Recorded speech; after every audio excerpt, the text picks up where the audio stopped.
E nós temos o caso das duas meninas que morreram. Nós temos o caso daquelas duas meninas. Cadê a imagem lá, Diá, das meninas que morreram aqui em São Caetano? Essas duas meninas aí, grande, Diá. Rapidamente o Diá já colocou na tela. Tem um momento em que elas são atropeladas. Tanto a Isabela como a Isabelle, ó. São atropeladas, são mortas aqui em São Caetano. Vocês vão acompanhando aqui na tela do nosso programa o momento em que elas vão passando ali, ó, a faixa e de repente vem um indivíduo perigosíssimo no trânsito, dirigindo em alta velocidade e acaba matando essas duas jovens que nós estamos mostrando aí, ó. Nós temos daqui a pouco mais atualizações com o nosso querido amigo Rodrigo Garavini, mas eu lembrei do caso agora por conta dessa menina também que morreu depois que foi atropelada por um indivíduo que estava completamente embriagado. Nesse caso dessas duas meninas que morreram aqui em São Caetano, o enterro vai ser daqui a pouco. Elas estavam sendo, os corpos estavam sendo liberados agora há pouco no Instituto Médico Legal, onde o Garavini também está lá. Eu não sei se vai ter o velório ou se vai direto para o cemitério e elas vão ser enterradas. Quem vai trazer mais informações daqui a pouco é o meu querido amigo Rodrigo Garavini. Atenção, porque o Garavini está no ponto lá, tá? Ele está no ponto, se tiver como ele entrar. O Garavini, cadê você, o Garavini? Bem-vindo ao nosso programa mais uma vez. O que ele fez? Era sua única filha. Coletiva da mãe da Isabel. A única filha. E eu tô morando aqui em São Caetano por conta dela, tá? Eu vim morar em São Caetano, pagar aluguel para dar uma vida melhor para minha filha. Não para vê-la dentro de um caixão como eu vejo hoje. Eu vi hoje. Eu tô vendo, não foi isso que eu queria pra ela. E ela ia começar a vida dela, o profissional. Ela não teve direito. Os sonhos dela. Ela queria estudar mais, queria trabalhar, começar no novo emprego, que ela não conseguiu, o primeiro emprego. Ela ia começar a segunda, não conseguiu. Porque uma pessoa achou que deveria estar conduzindo o carro, sei lá quantos quilômetros por hora e matar duas meninas. Dona Claudilene, a senhora, ontem nós conversamos a respeito de alta velocidade e tudo mais. Como que a senhora recebeu a notícia depois de que uma testemunha disse que ele estaria praticando um racha antes de atropelar as meninas? A senhora não tem dúvidas que aconteceu um racha? Não sei. Não Mas sei. ele estava em alta velocidade. Em alta velocidade sim, até pelos vídeos, né? Isso é fato. Pelos vídeos dá pra saber, dá pra ver, é nítido. As meninas não têm reação, elas olham pros dois lados. Elas não têm reação. Se ele tivesse vindo em baixa velocidade, elas teriam como desviar, ou ele desviaria. Como foram as últimas horas suas com ela, assim, antes dela sair de casa? Eu trabalhei, né? Eu cheguei em casa, ela me ajudou a preparar a comida. Quando eu fui tomar banho, ela se usou o perfume dela, né? Eu já falei do perfume. E ela falou, mãe, eu tô indo na Isa. Falei, tá bom, filha. E ela foi ver a amiga. Inseparável dela. Como é que vocês receberam a notícia? Como é que foi? Eu tava em casa e o carro de polícia foi me buscar em casa. Isso nunca aconteceu, não sei, não sabia como agir, nunca aconteceu isso na minha vida. Um carro de polícia vindo na minha casa, me buscar, me levou até a delegacia e eu recebi a notícia assim, sua filha está em óbito.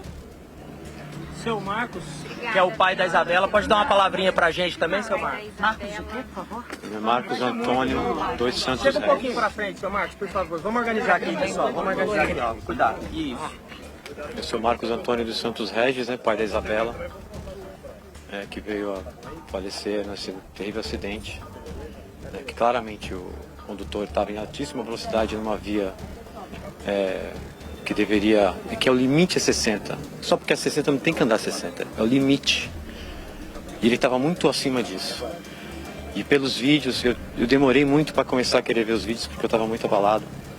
Até para pela minha revolta, que eu sou uma pessoa bastante revoltada, eu não estava nem com força nem para me revoltar, de tanta dor que é perder uma filha. E eu vi o vídeo, ela para, olha, para iniciar a travessia, não passa nenhum carro até quase ela chegar do outro lado. E de repente do nada aparece ele e joga elas a mais de 10 metros de altura. Então assim, a gente está muito abalado e a gente quer que que alguma coisa seja feita, que a impunidade não seja o final dessa história. Que essa história termine. Um pouquinho da amizade delas, da relação das duas. Sim, a Isabelle estava sempre lá em casa, né? A gente, às vezes eu acordava ou saía do escritório de casa lá e ela já estava lá. E elas dormiam uma na casa da outra, dividiam, trocavam roupas, dividiam contas, gostavam de ir para os mesmos lugares para se divertir. Então elas estavam vivendo a vida de adolescente, né? Que elas tinham, de felizes, de adolescentes felizes. Eu queria que o senhor falasse sobre os sonhos também da sua filha. A Isabela tinha muitos sonhos, eu tinha muitos sonhos para ela também, né? Eu estava bastante orgulhoso dela por ela ter feito, tá quase concluindo o curso de enfermagem, né? Que era uma forma da gente ensinar um pouco de disciplina de estudar, e porque ela queria fazer medicina, né? Então a gente tinha que ela ia começar a fazer cursinho esse final de semana. Então, não, a Isabela ela fazia algumas atividades esporádicas assim para pegar um dinheirinho que ela queria, mas era para coisa dela mesma. Ela só por ela mesma que ela queria fazer essas coisas, né? Não era uma coisa que a gente queria que ela fizesse nesse momento. A gente queria que ela estudasse para poder, como ela queria fazer medicina, já é um sonho dela de muito tempo, ser pediatra, né, de cuidar de crianças, né? Ela era muito carinhosa com as crianças da família, né? Com o meu neto, com o sobrinho dela, com o neto dela, né, também. Então, assim, é isso. A gente está arrasado com o ocorrido, né? Seu Marcos, como que o senhor recebe a notícia de que a prisão em flagrante foi convertida em prisão preventiva? Foi um alívio, né? Inicialmente foi um alívio, né? A gente sabe que vão tentar o habeas corpus e pode acontecer, mas foi um alívio, sim. A gente dorme um pouco mais tranquilo de saber de que, além da nossa dor amenizar um pouco, também dá um pouco de exemplo para os demais, para os outros, né? Para aqueles que andam aí com o veículo. Ali na Goiás, a gente mora muito ali perto, a gente ouve os carros, a gente ouve direto carros acelerando, motos acelerando naquela região. Então, que seja de exemplo para os demais, né? Obrigada, meu filho. Obrigado, seu Marcos. Enfim, Marcão, estamos aqui. Esse aqui foi o depoimento, então, da dona Claudilene, primeiro, a mãe da Isabelle, e depois o depoimento do seu Marcos, agora, que é o pai da Isabela. Então, eles estão seguindo agora em cortejo ali com os parentes, os amigos. As últimas homenagens já foram prestadas e agora os dois corpos serão sepultados aqui no cemitério da Saudade, em São Caetano do Sul, no ABC Paulista. Enfim, Marcão, elas vão ser enterradas lado a lado, certo? E eram amigas inseparáveis, já há muitos anos elas já cultivavam uma amizade, as duas moravam ali próximas uma das outras, elas estudaram juntas durante todo o ensino médio e agora morreram neste trágico acidente que aconteceu na Avenida Goiás, uma das principais aqui da cidade. A gente segue daqui, Marcão. Olha, o Garavini, nós temos como recuperar aí, Odiar, aquela entrevista que a mãe da Isabelle deu agora há pouco, porque tem algumas partes ali que a gente não conseguiu mostrar para o nosso telespectador, mas eu queria chamar a atenção de todas as mães desse Brasil que acompanhasse a dor e o sofrimento dessa mãe, que há poucas horas atrás tinha a filha feliz, alegre, comemorando o primeiro emprego, e quando de repente a filha é morta, é assassinada no trânsito aqui em São Caetano. Quer ver? Roda pro Brasil, vamos lá. Um caso na Avenida Kennedy, tá? Ele foi preso, mas ele foi solto, ele está solto. Então não é isso que a gente quer, tá?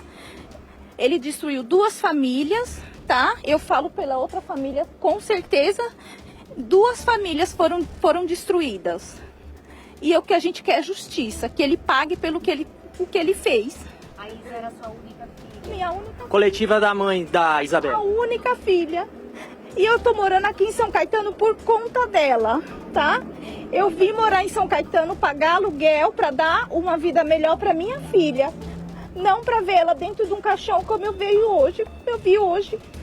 Eu tô vendo, não foi isso que eu queria pra ela. E ela ia começar a vida dela, o profissional, ela não teve direito. Os sonhos dela? Ela queria estudar mais, queria trabalhar, começar no novo emprego, que ela não conseguiu o primeiro emprego.